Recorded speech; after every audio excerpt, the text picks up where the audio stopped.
Hello, how you doing today? Oh, good to know you're fine. Do you remember that you're special and that you can be what you want to be if you believe in yourself? Very good. All right. So, our topic for today is living things and their environment. Can we say that together? Living things and their environment. Can you mention two examples of living things that you know? Yes, plants. Very good. Animals, clap yourself. So, at the end of this lesson, you should be able to define living things and habitat, mention the negative impact of living things on the environment, mention the positive impact of human activity on the environment. So, living things. Living things are things that have life in them. Examples of living things include plants and animals. All right, plants and animals are living things. All living things can feed, breathe, move, and reproduce. Living things and their environment. Habitats. Let's talk about habitats. Habitats are places where plants and animals live. There are three types of habitat. We have the aquatic habitat. This is the type of habitat in which plants and animals live in water. An example of animals that live in water include fish, sea animals, etc. You have the terrestrial habitat. The terrestrial habitat is a kind of habitat in which animals live on land. Living things that they live on land. Examples of animals that live in a terrestrial habitat are human being, goats, etc. We have the arboreal habitat. The arboreal habitat habitats in which animals live on trees. Example of an arboreal animal is a monkey. So let's see examples of aquatic animals. You can see we have whale, sea horse. You can see that sea horse there, shrimp, shark, dolphin. These are examples of aquatic animals. You can see them. All right. Let's see examples of terrestrial animals. All these are wild animals. So terrestrial animals can be wild animals. They can be domestic. So let's see. We have bear, baboon, camel, elephant, fox, giraffe. All right.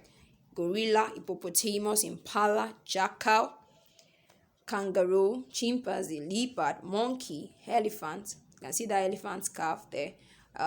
Puma, jaguar, seal, lion. You can see these are all terrestrial animals. You can also see this zebra. All right. So let's talk about these domestic animals. We have turkey, hen, rooster, goose, rabbit, cats, cow. You can see that. We have sheep, calf, horse, kid, lamb. Right? Now, the negative impact of living things on the environment. The following are negative effects of human activities on the environment. Most times, human beings have caused a lot of negative impacts on the environment. Now you can see at times they litter the environment, dirty the water body, they pollute the water. The smoke coming from industries, coming from vehicles, also pollute the environment. And we have the damage to soil, trees, and other natural elements in the environment. We have the loss of plants and animals.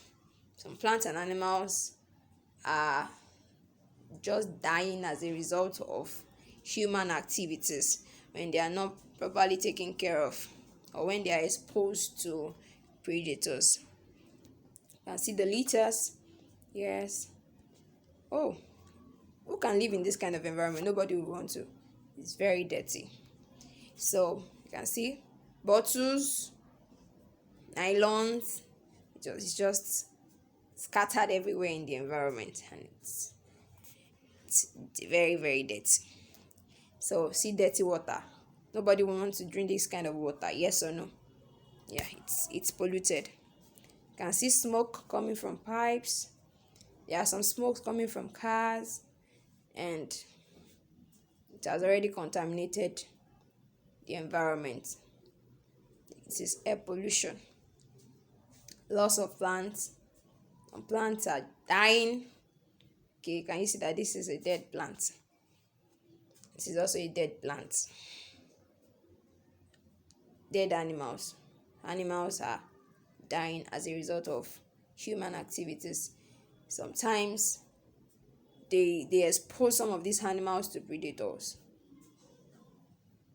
Some chemicals that they are not supposed to take, they take it and they die.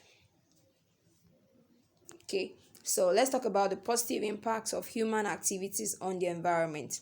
Here are some actions that can have a positive impact on the environment. Number one, set up conservation areas to protect habitats. Right? Governments can set up conservation areas to protect habitats. Then two, pass laws to control pollution. If there are laws that will control pollution, yes, and those laws are enforced, people will make sure that there is no pollution anywhere. People will not just be throwing dirt anywhere. They will not be polluting the environment. Okay, and it's very important that people abide by those laws. So three, remove and control unwanted species, particularly those that threaten habitat or species that belong to them. Okay, so when they are unwanted species, they should remove them so that those species will not affect the ones that are living. Then four, set up artificial or controlled breeding programs, including nurseries, to grow endangered species or entries, and set up breeding programs to raise numbers of endangered species. All right, you can see these animals when they are properly conserved, and we can have controlled breeding system. They will not just be roaming about the environment, and they will be safe. They'll be properly kept, and we'll be able to have more animals. So you can see we can have nurseries. This will ensure that we have plants seasons after seasons, and they will be properly preserved. Okay, so don't forget that living things have positive impact. They also have negative impact in the environment, and living things are things that have life in them. Okay, all right, so do have a wonderful day. Bye.